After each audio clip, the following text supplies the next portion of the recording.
Bakit nga kaya pag ikaw walang narating sa buhay at ikaw ay mahirap lamang, hindi ka pinapansin, pakiramdam mo'y wala kang kwenta dahil wala kang halaga. Pero pag ikaw ay nagkapera, pag sunod-sunod na swerte sa'yo ay napatapat, maraming sa'yo'y magtataka. Yung dating hindi ka kinikilala, yung dati nang pakiramdam mo'y wala kang kakwenta-kwenta. Magbabago ang lahat dahil meron ka ng pera.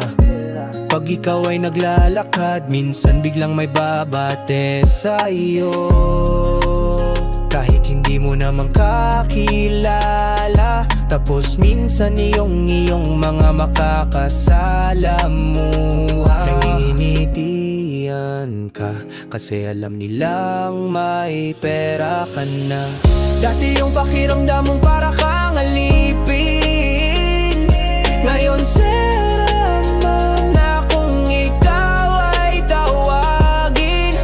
Lalo na kung may magandang bahay na at may mga sasakyan ka pa. Iba talaga ang nagagawa ng pera, dahil pag wala kang pera, kawawa ka.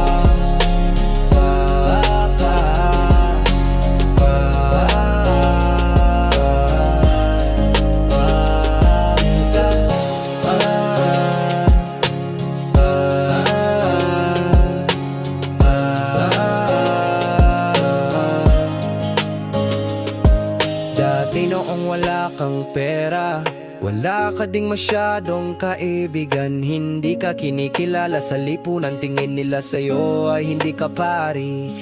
Dahil alam nila na wala kang